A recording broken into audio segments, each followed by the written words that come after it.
Flight Sports TV, man. That's my dude. I rolls with him. You heard what the man said. It's Flight Sports TV.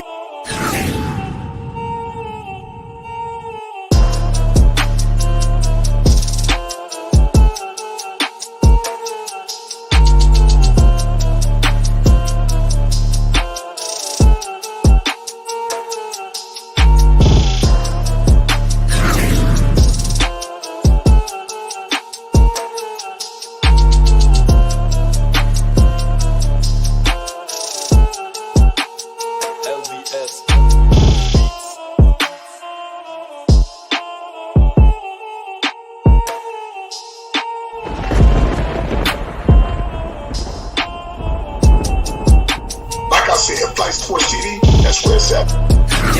Flight Sports TV.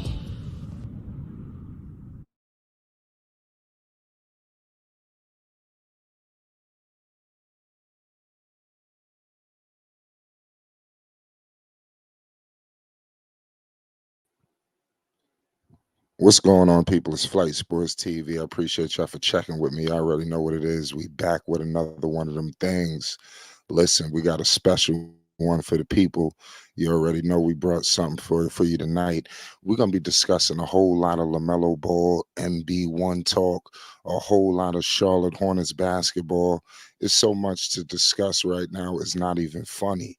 You understand? You already know I got my man Sam Dracula in the house with me. We told the people that we was going to touch bases, after the draft, after free agency, and we wanted to keep our promise to the people. So we ain't going to waste too much time. We back with it, Sam. I know it's been a roller coaster these last couple of weeks. Let everybody know what you've been up to. What's going on with you, Sam? Talk to us. Hey man, listen, College Football 25 came out. I'm good. Like that's what I've been up to. What you on, PS5, Xbox? Yeah, PlayStation 5, yeah. Okay. Yeah, I got to get your PSN when we get off. I got that college football. I ain't no good though, but oh, it's a problem. I'm so washed. I'm very washed. I'm down to play. I got got Memphis Tigers rolling hard right now. We're good. We up. Right, we might can stream it. We'll talk about it. But talk to him, Sam. But yeah, for a Hornets point of view, honestly, like it's been quiet, which is nice because the Hornets have been so active, which is a very good thing, right? These new owners and front office and coaching staff, like they're checking all the right boxes since basically January of this year, right? Just pulling the trigger, moving on from Rozier, Hayward, and PJ. And I don't agree with everything they've done this offseason so far, but largely it makes a lot of sense. And I think they have a very specific vision. And Jeff Peterson, the GM, he says they want to be strategic and opportunistic, and I think you've seen that so far. So I've been, enjoying the roller coaster ride, so to speak. But yeah, man, like I'm kind of glad summer league's done and we kind of have a break and can really like look forward to the reports out of training camp and watching preseason and then the actual season. Right. You brought up Jeff Peterson and some of the things that he said. One of the things that he said was he wants Charlotte and the Hornets to be one of the premier franchises in the league. They're gonna have to crawl before they walk. Yeah, for real.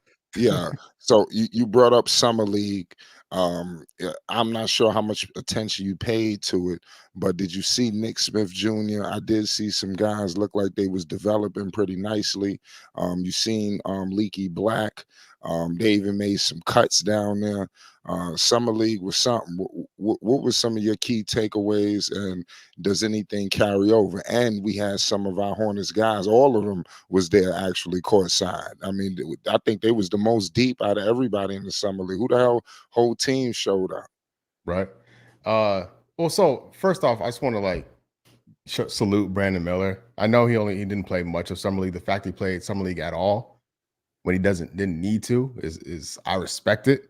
Like, dude just wanted to play some basketball. He's on the USA select team. Like, the coaching staff is supporting him and they're flying over there to watch him. And I love that stuff. I love the activity off the floor, the chemistry building stuff that's going on.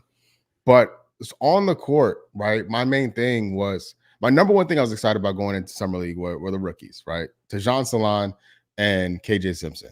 Simpson was hurt, so that was off the table. That was a real big bummer because typically Summer League point guard play is pretty terrible. And having KJ in there, he had an opportunity to, I think, run things as a legitimate point guard in the Summer League setting. But Tajon Salon, the 18-year-old, 6th pick in the draft, it kind of confirmed that he's not ready yet. But I think that's okay because he's 18. I think we all can contextualize that and kind of rein in our expectations. I think he's far from being an NBA caliber player. But to your point, Nick Smith Jr., he played, and I think he played very well. Exactly what you wanted to see from him, in my opinion. Leaky Black, same thing, right? I think his fit into this team is going to be as like a perimeter, like wing defender, and you saw signs of that.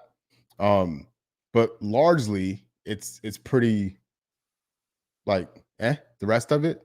Some guys like Matt Morgan got opportunities overseas, and we'll see. The Hornets still have an open two-way slot, so we'll see who from the Summer League squad maybe gets one of those two-way slots. They have one more 15th. They have one more man for the 15th spot on the roster. I doubt anyone from Summer League gets it, but that's something to keep an eye on as the summer continues. So yeah, I think Summer League was good. I wasn't really like super over the moon with it just because the rookies were kind of a letdown. But I'm glad to see Nick Smith Jr. still a bucket because I like him. I like his upside a lot. Yeah, I like what I seen from Nick Smith. He showed me a different level this go around. It's looking like he, was starting to get it. The game is slowing down for him. It seemed like it was 100 miles an hour, that rookie year when he was getting in the game, he had to make a three or else. Now it seems like okay, he's showing different parts of his game. He's gonna show something. So you brought up free agency, a lot of people thought that Miles was on his way out the door. Clearly the Hornets, let it be known they wanted him. I thought it was some kind of market employee, like they was gonna make a move anyway. But they bring him back on a 3-year, 75, if I'm not mistaken. Yeah. Mm-hmm. So what's your thoughts on the Hornets, going in that realm, and keeping the team intact?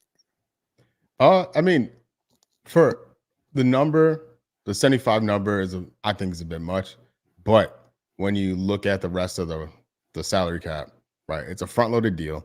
So if they want to trade him later, it's a very tradable deal, a very tradable contract.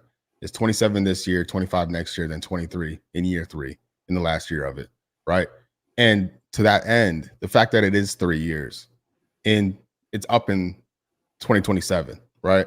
That's when the Brandon Miller extension would kick in, right? That's when a Josh Green extension would kick in. So if they want to pivot from Bridges in 2027, let's say he honors the entirety of the contract, they can just allocate that cap percentage and plus some to Brandon Miller and to Josh Green and whomever. So the length of the deal makes all the sense in the world when you look at when rent's due, right, for the young guys on the team. Yeah, you're right about that. Also, I want to bring up this kid Tajon Salon because I was looking at a lot of these rookies. I don't know if you've been peeping.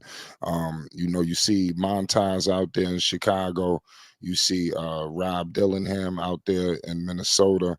You see a lot of these guys who are putting the ball in the hole, and I seen Tajon. I mean, we all want the Hornets to succeed, but I mean, he was lackluster. He didn't have a good outing, a good showing. This is a top 10 pick. Should we be alarmed? To me personally, I feel like we need to see him with Lamelo Ball, with Miller and guys like that. I think that's what he's for. I don't think he's a guy who's coming here to take over the offense. And, I don't think that's what they drafted for. But you tell me your thoughts. Yeah, I think the draft in general was just a role player draft, right? So you just go into that with that expectation that you're adding a guy that at best, like best case scenario, you're adding the third best player to your team. And at worst case scenario, you're hoping is just someone that fits in your 9-10 man rotation And I think Salon's now nowhere near being top 10 rotation level at this stage, but that's fine because he's still a kid. He's youngest kid in the draft, right? When you look at when they drafted him and you look at, I don't even know if it was his real Twitter. I think it is, but what he's been sharing, like what he looks at as his highlights, they're all corner threes or him running off screens, right? And he's tall, his wingspan's crazy, he's a decent athlete, but you can kind of see if he does contribute day one or like gets an opportunity to contribute day one, what he would be is he'll stand in the corner and shoot over people, which is it's a viable skill to have. I don't want to downplay it. Like the Hornets need that. Like stretch fours are important. Yeah. But it's very limiting. And so I don't know what to expect from how, like, if this was Kupchak, right? We know he would spend the most of the year in Greensboro. And like during the Kupchak, Clifford / Borrego / MJ, that crew running things, we don't know how these new guys, the new front office, new coaching staff are going to manage the G League this year. And with these young dudes, right? Speaking of Nick Smith Jr., like what will those guys spend more time with the big team or will they be in the G League? So we don't know that yet. We don't know how that'll play out yet, but early on, I think everyone has to keep their expectations low with Salon and hope for the best because he does have that characteristic, that hardworking characteristic, which fits into the youth and the overall timeline of the team. So I'm hopeful. I didn't like the pick at the time. I still don't. But what are you gonna like? I want him to succeed. Like I'm rooting for him, and I think it's gonna be a long. It may be 2 or 3 years before we see it like fully click in with him. Yeah, do you think the Hornets can afford, a miss on a draft like this? I mean, we did know it was a weak draft, but I mean, they could have been in position to get some other guys. So I Yeah. mean, some win now guy. What about even the kid from LA, Connect Four? I They mean, connect. yeah, I mean, guys that could actually put the ball in the hole. People that could do it. I don't know. But Yeah. let's see this kid is a wild card. So. Yeah. I don't want to. We shouldn't crucify him off of a couple of summer league games. Let's see how he looks in the regular season, preseason, and beyond. What about some of these Giannis comparisons? I thought that was kind of dangerous. Did It you hear? is. Did you hear that? I heard. Yeah. I heard. Go ahead. No, because on draft night, I was like, just out of curiosity, I just looked up what people were saying about Giannis at the time. Like, and it was very similar stuff where you have all the measurables. Giannis was playing in like the second tier of Greece basketball, right? Just completely out of nowhere, right? Salon, you look at his tape, it looks like it was filmed on like an iPod Nano. Like it's like not quite like what you want to see. Like, how is this guy an NBA player? But when you watch it, you see how he moves compared to everybody else. And like, okay, you can see it. And then finding out after the fact that the front office spent a lot of time in France watching him play makes me feel better about it. I think they made a calculated risk, knowing that the draft wasn't the strongest, so they made a big swing. And so if it pays off, it pays off. If it doesn't, it's not the end of the world because there's not a guy that like Klingon, a guy who I wanted them to take, right? Klingon, I don't view Klingon as being like a guy that's going to make you lose your job for passing on him. I think he's going to be a serviceable NBA player. Salam may never ever be that, but he's not going to be like, oh, you let Connect or Klingon pass by you, like that's crazy. I don't think I'll ever look at it that way, especially considering how some of the guys are performing or how their careers may pan out.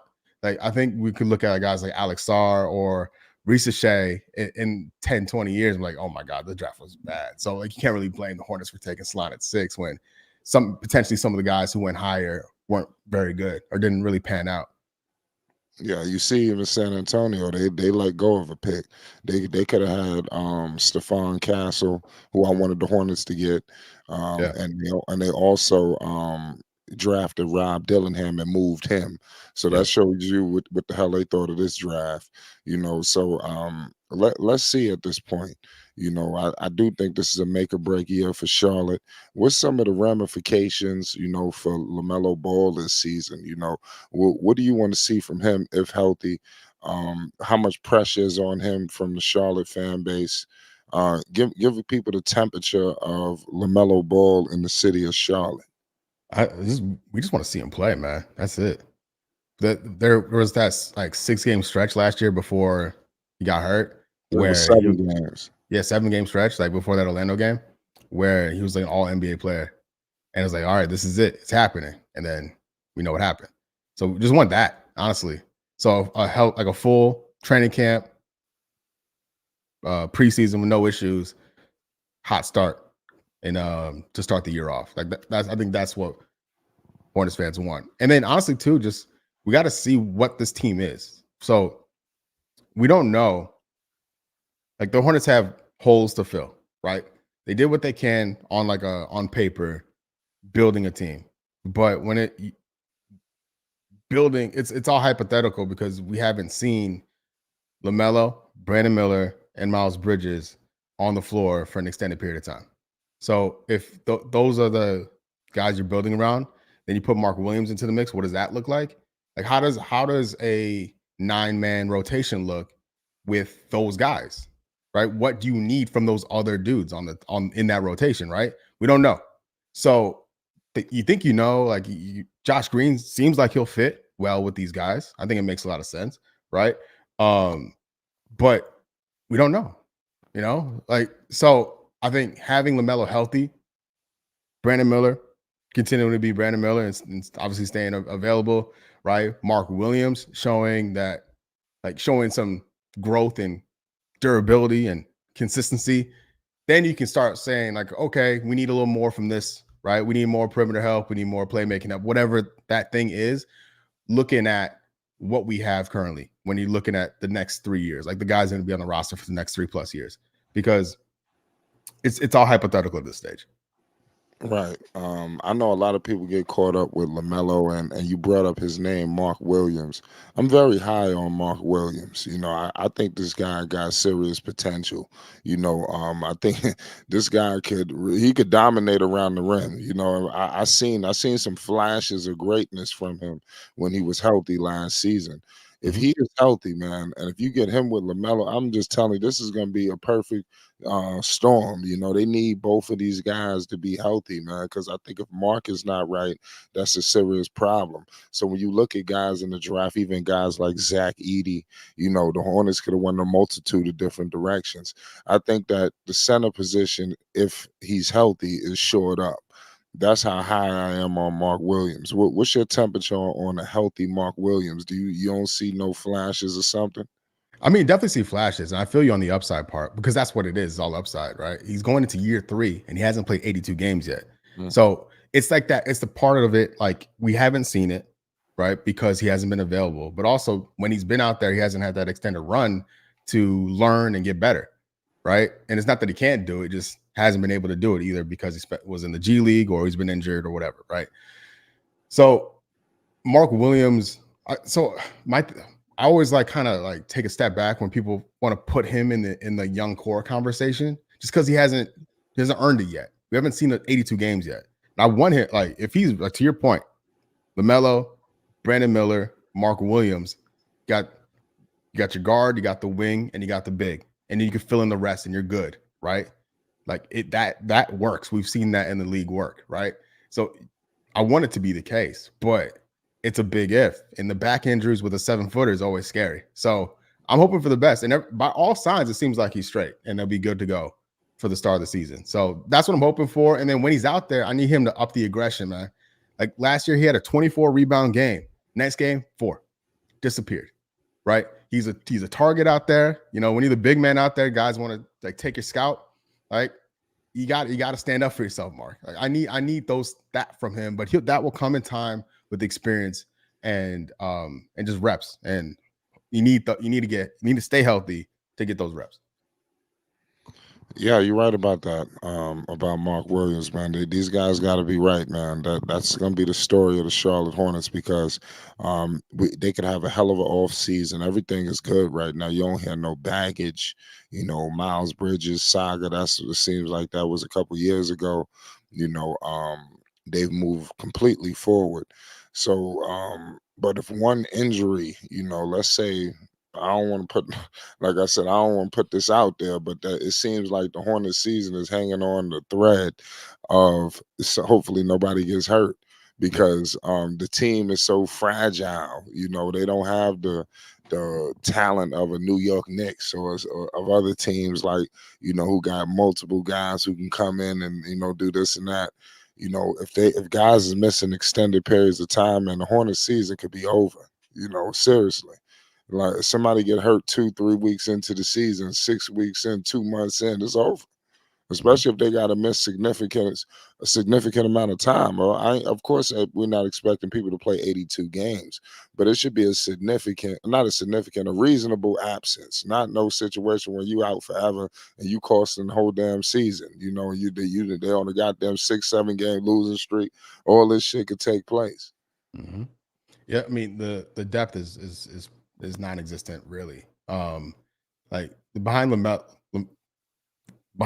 you got Micic, who I'm not a big fan of. Me neither. And then you got Seth Curry, I who I like I, I like Seth Curry, believe it or not, with LaMelo Ball. You but know, a yeah, lot of these guys I want to see with them. They did play. You know, I do. I don't mean to cut you off, Sam. mhm. They did up it a little bit when the trade happened. You know, with Well, Grant. because Well, I ain't saying they went drastically. right, But the level went up a bit. well, because they got real professional basketball players in there, right? They got rid. Right. McGowan's took a backseat. The guy that all the dudes they cut were dropped at the deadline when after they brought in all the professionals. But you know, this is not a playoff team, and I think that's okay. Because for a couple reasons. The Hornets have if the Hornets are outside the lottery, they lose the first round pick. And this thanks to that's all thanks to Kai Jones. This is the last year of that. Then it becomes 2-2s. So the Hornets' first round pick this year is lottery protected. I think that is in play.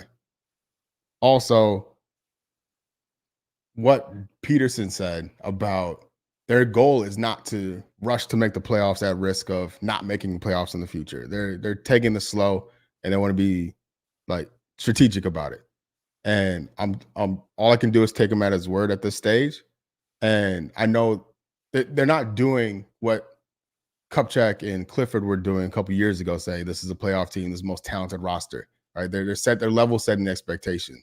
Probably, you know, in the chance they over deliver, like under promise over deliver. I think it's a more enviable situation than underperforming your expectations. But like your bench right now is Seth Curry, Trey Mann, Cody Martin, Grant Williams, and Nick Richards. You know, like even if everybody's staying healthy, they don't have the talent depth, the proven NBA ready talent depth. They have guys with a lot of upside, right? Nick Smith Jr., like we mentioned before. Trey Mann in a what's it called? In a rookie last year was rookie deal contract year. I like him a lot as a player, but you know, is he a guy that would play on a really good team? The answer is no, he didn't. You know, that's why he got moved out of OKC. So it's like the guys on the team now are good for what the Hornets are trying to accomplish now, which I think is just playing smart and fundamentally sound basketball with their new head coach, and then translating that to wins in the next couple of years. Because I just don't see it happening this year. I think the over under number was like 29.5, the early future for Hornets wins this season. And honestly, I think that's about right. But hey, I would love to be wrong. I want this team in the playoffs. I want to watch good basketball every night. I just don't see it happening with this roster this year. Right. We're gonna get into the comment section. Shout out my man Basil Carpenter Jr.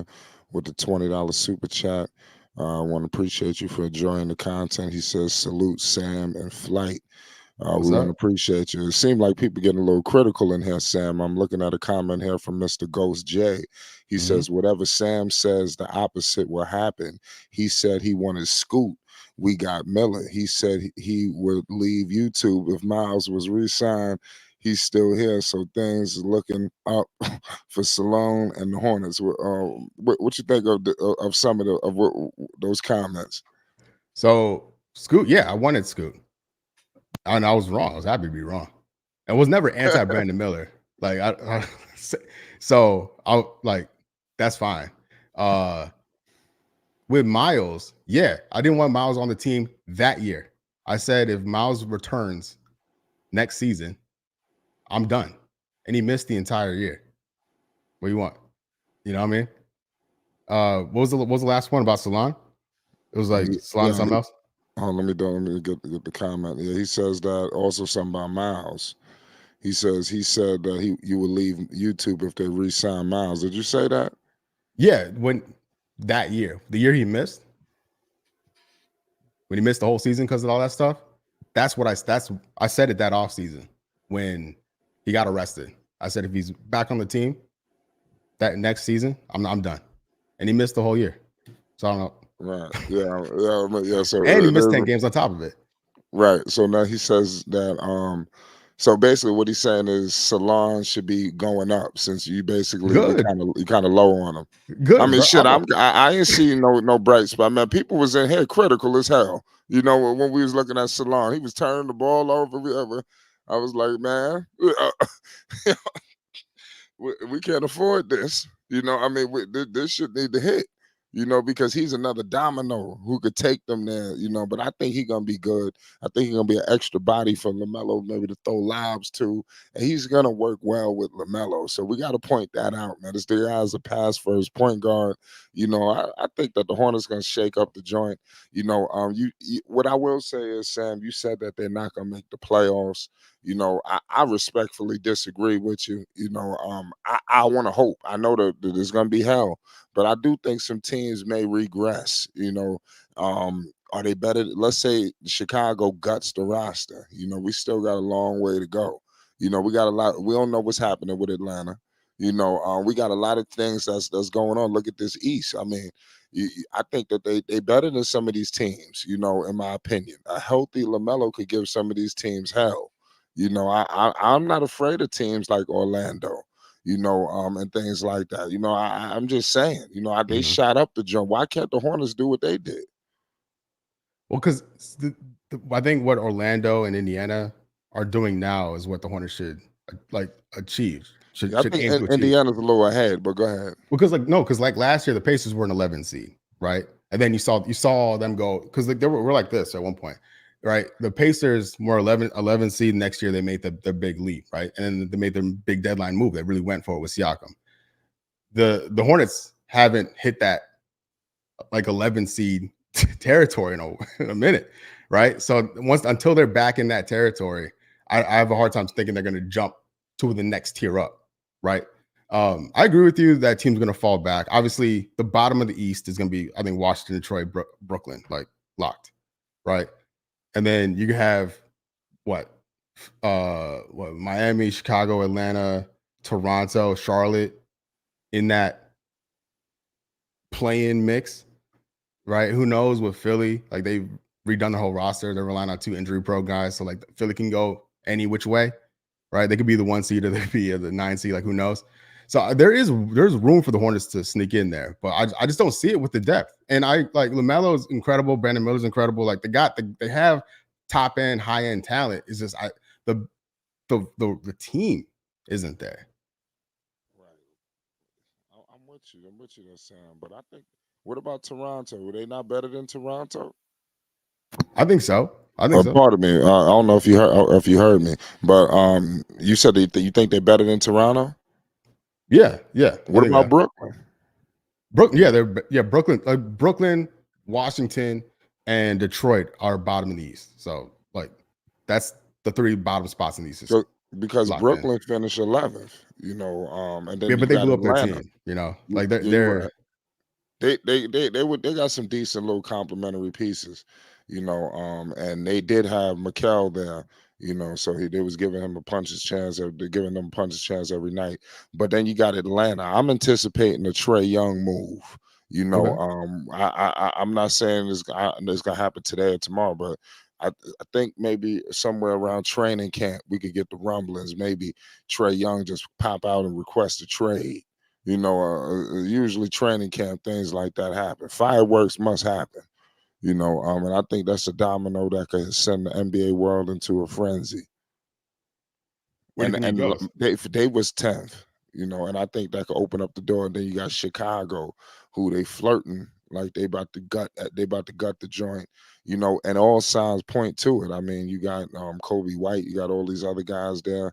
You just gave away DeMar DeRozan. I mean, it's a mess, what is taking place, with Chicago, and we don't know how far they're gonna go.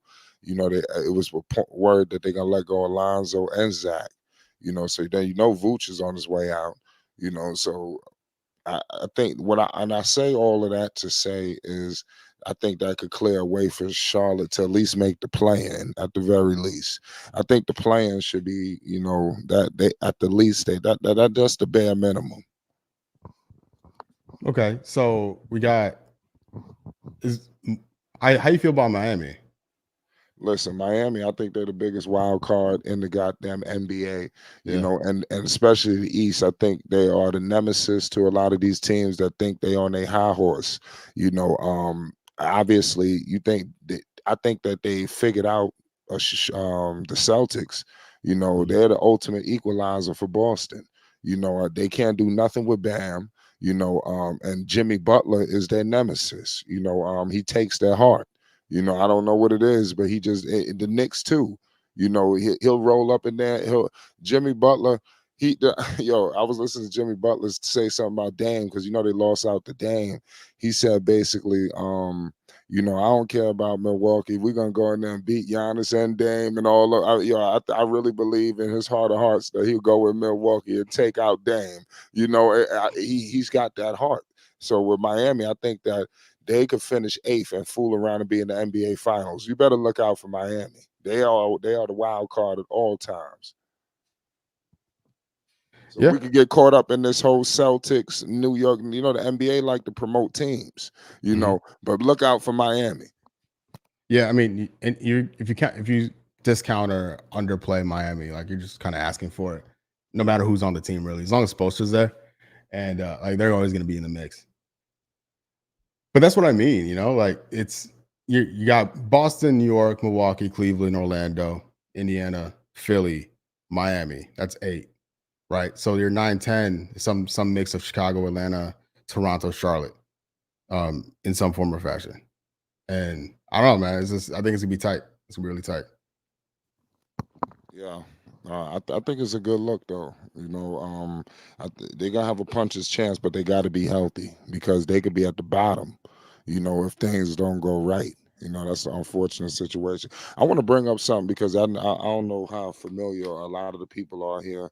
The Charlotte Hornets, they did take a loss. What was the announcer had passed away? Yeah, Big Are you Pat. familiar who he was? Big Pat. Yeah. I seen Lamelo put out a post on it. A lot of the Hornets, are devastated of the situation. I heard he was dealing with some health issues. We'll talk to the people about that situation for the people that might not be too familiar.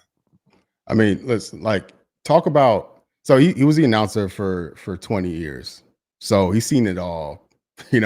Like talk about the ups and downs and like the bad times and the rough times. Like Big Pat not only has witnessed a ton of Charlotte basketball, he's brought the energy despite the records or the outcomes, right? Like he's the energy in the building as the PA announcer.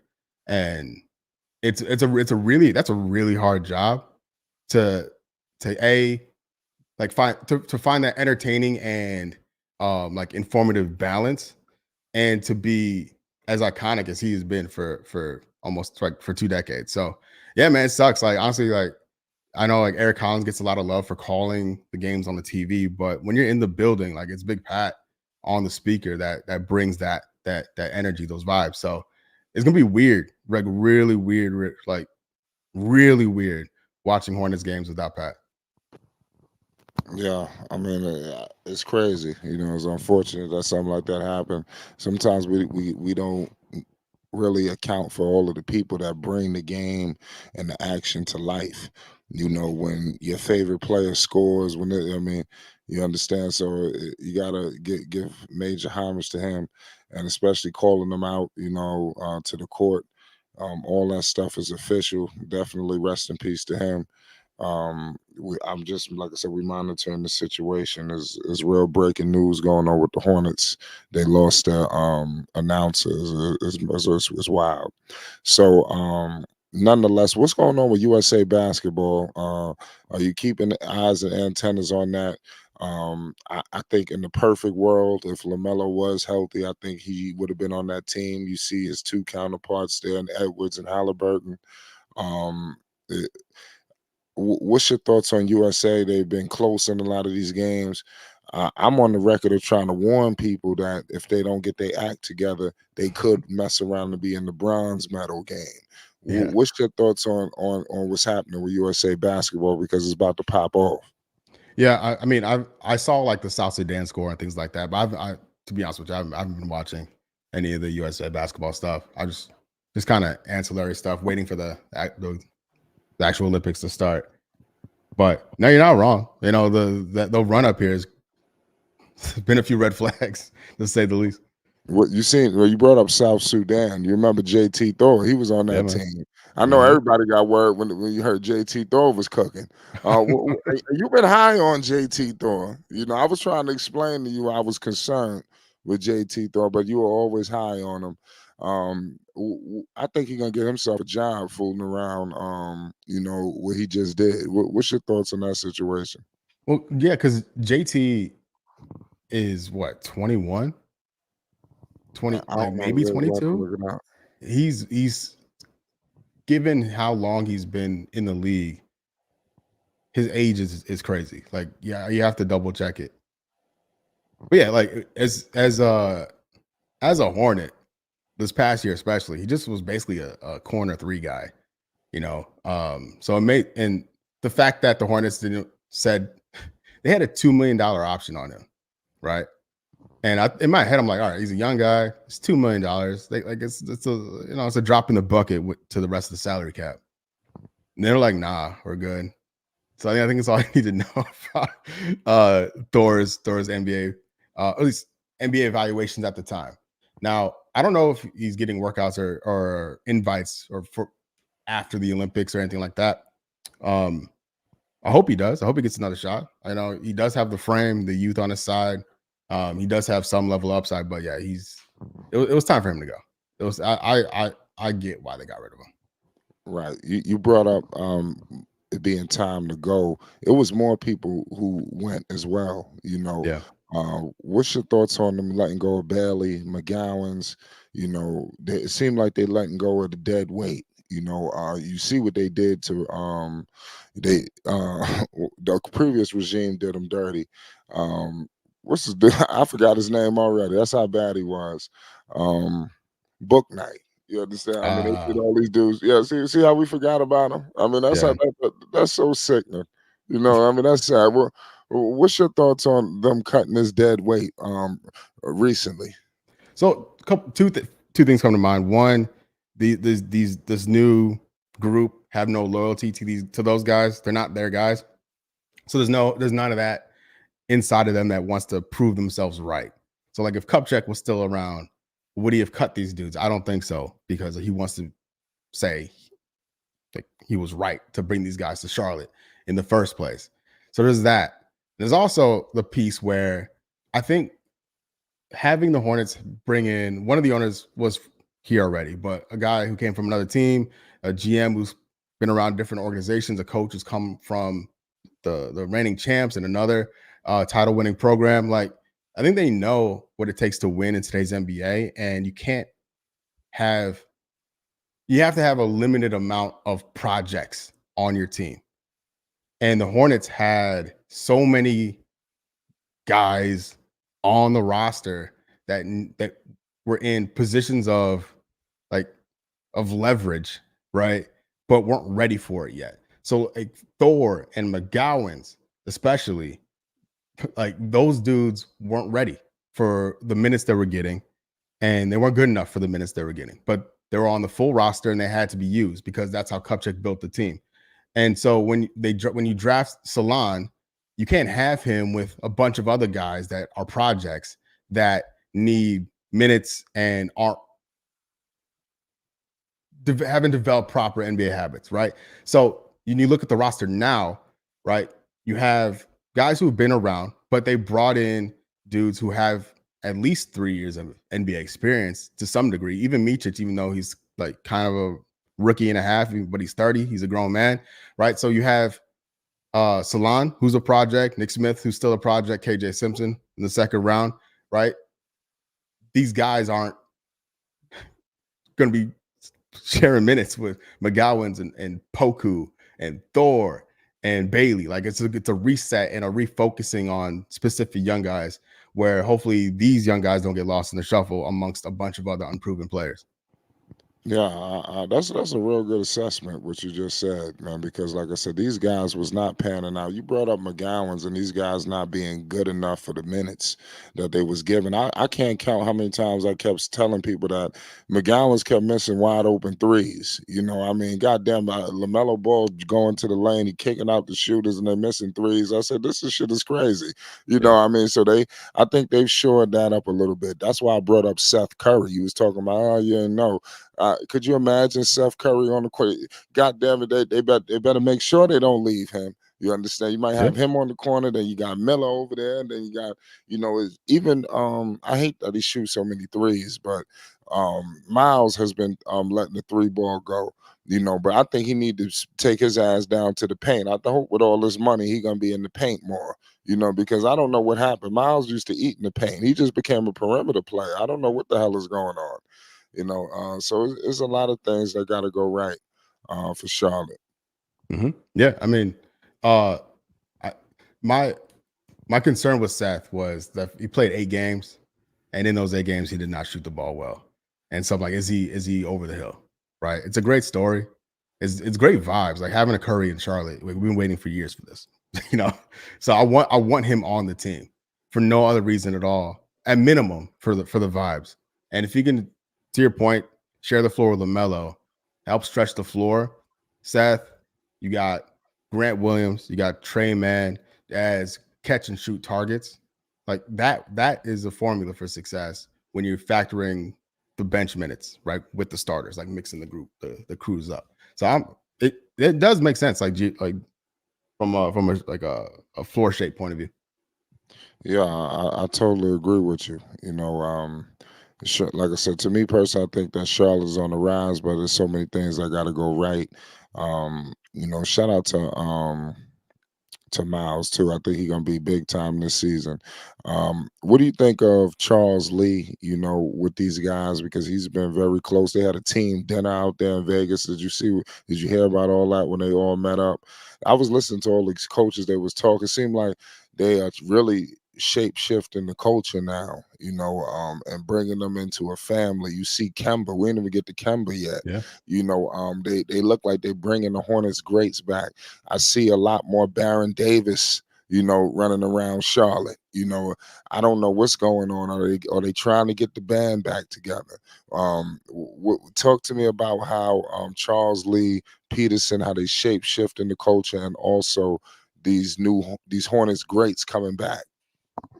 Yeah, so first off, with Charles Lee, the fact that he coached the California Classic was so dope, man. Like him getting opportunity to like run practices and coach these guys to get honestly up close and look on some of these young guys, especially, right, to see what they're made of, like Nick Smith Jr. specifically, right? That's like a big opportunity for Nick Smith Jr. to audition for his new boss. Brandon Miller, his position in the team is secure, but again, great opportunity for him to get in to introduce himself to the coach, right? It's all been great. Like honestly, I have no negatives to say. The fact that they were flying from Sacramento to Vegas to watch Brandon play, like all that stuff is awesome, right? And even like the players showing up at the press conferences, like all that, they're checking all the right boxes thus far. This summer with Peterson and Charles Lee. Honestly, like I think the fact they were able to get the Hornets were able to hire a head coach with like recent NBA success, not a guy who had a good run somewhere else, like a guy who's coming off an historic run with Boston, yeah, and had success elsewhere here.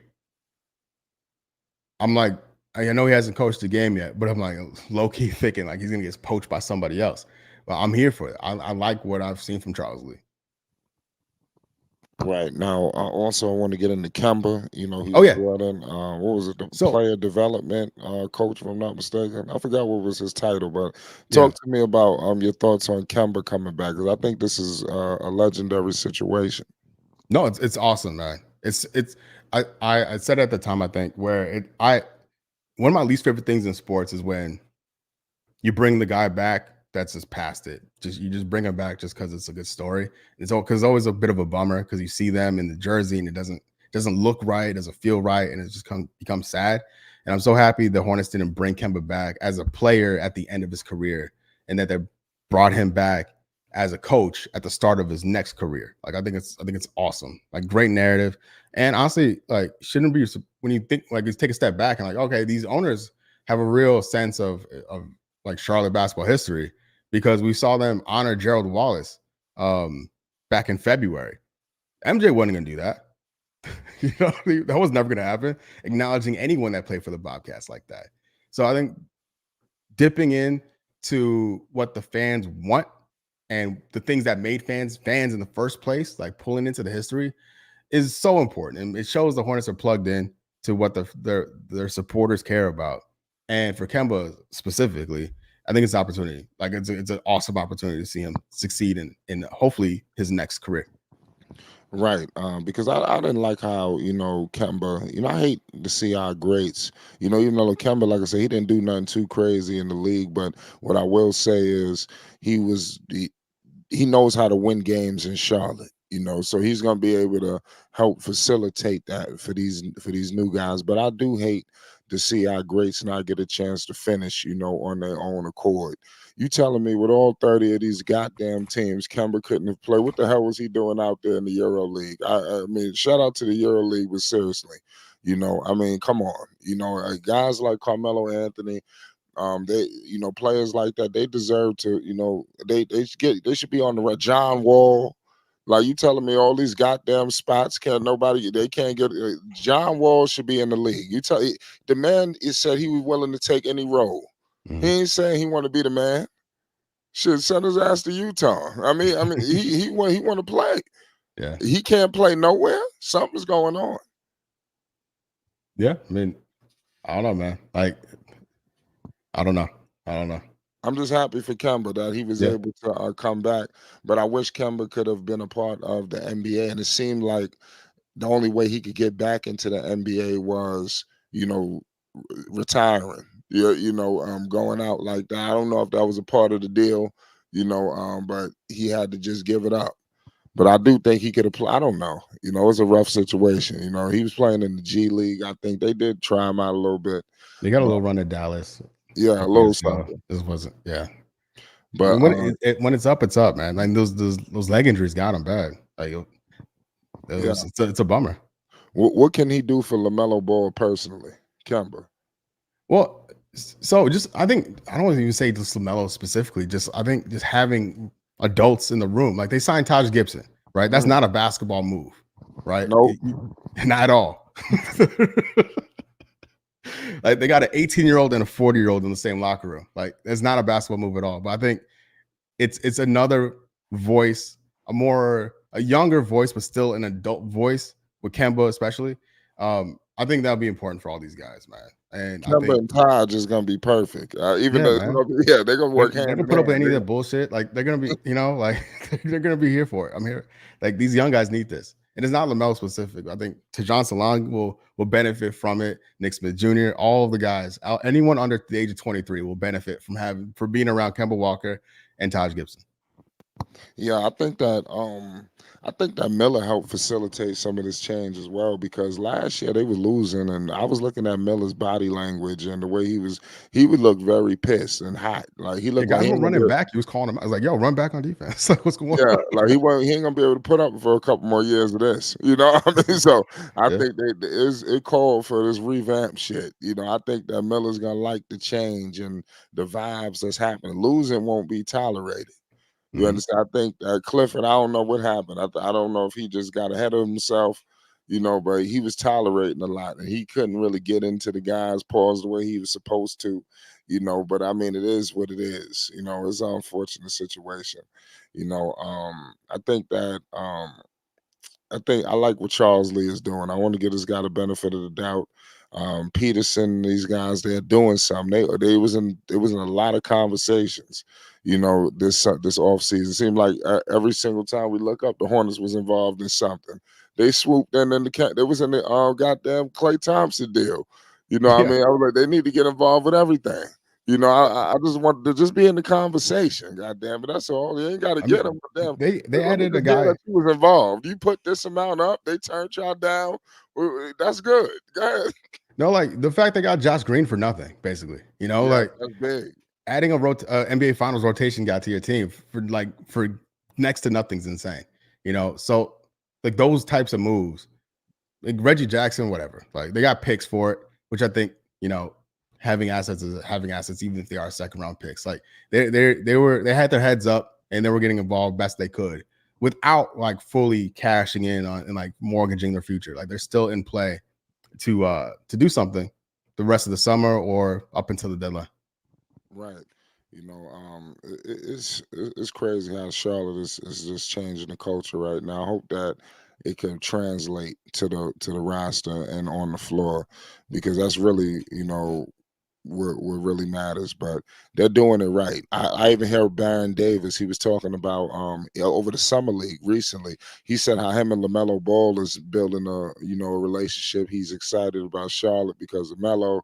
I know that Davis can help out all of the guys on the roster, but I like what I'm seeing from Charlotte. Look like they're bringing in the right people to show them how to win games in Charlotte. These guys know how to win games. Now I ain't saying they know how to win a championship, but they know a little something about winning in Charlotte, and this team needs to figure out how to do that. Mm-hmm. How can they get back to where they was 2 years ago, where they was knocking on the door of the play-in? It seemed like they was one step away from blowing the doors off the hinges. What needs to happen this season? I mean, health is everything, honestly, and they need one of these young guys to make a leap, right? Right. So you have LaMelo, Josh Green, Brandon Miller, Miles Bridges. You need Mark Williams to stay healthy, right? You need Trey Mann to take a leap. You need Cody Martin to stay healthy, which is probably not going to happen, right? You need Grant Williams to not be weird, right? Nick Richards is Nick Richards. If Mark Williams is healthy, Nick Richards is not going to be a factor, which is ideal. I think Nick Richards was the worst starting center in the NBA last year. He had the worst plus minus of any starter. So I don't ever want to see him start a basketball game ever again. Micic has to shoot the ball better, right?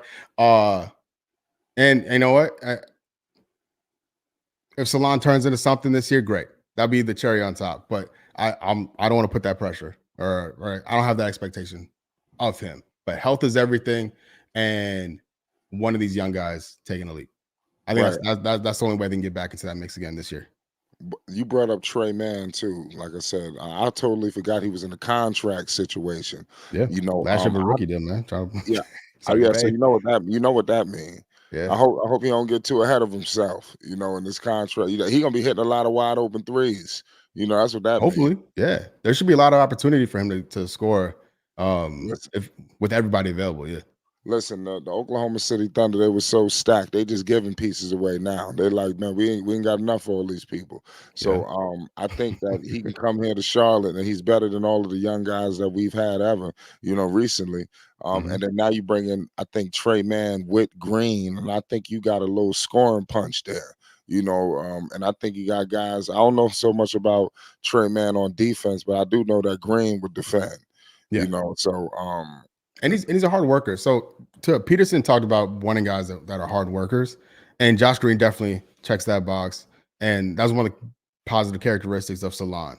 And if that becomes the identity of the team, right? Just guys that are just full on like maximum effort guys, that will go a long way as well to getting any success this year. Because that's contagious, right? Like if one guy's busting his ass, like other people will start doing it too. Right. So a couple more questions. What's your thoughts on the Bronny James and his whole situation? How you think his whole tenure is going to go, especially in the first year. I mean, I wish him well, but I don't see it working out like at all. I don't think it's No, gonna be good. not Like, even with LeBron. nah. I mean, what I mean is, he's gonna play with LeBron. Like that's going to happen, and whatever, how often, I have no idea. But Bronny's not an NBA player right now, man, and I don't know. I don't know. Is JJ Redick gonna risk his job over it? I don't know. That's that whole thing. I'm so glad Charlotte has nothing to do with any of that. Like That's gonna be a soap opera. Yeah, I'm so glad to be not involved in anything with, because like the Hornets were talking to JJ Redick at one point too. Like I'm just so happy to not be part of any of that stuff. I think that guy you brought. I'm gonna get into. I want to talk about Kenny Atkinson in a second. What do you think about JJ? Well, yeah, because I think Kenny Atkinson gonna be kicking himself. He didn't take the Hornets job, because I think that thing in Cleveland gonna implode.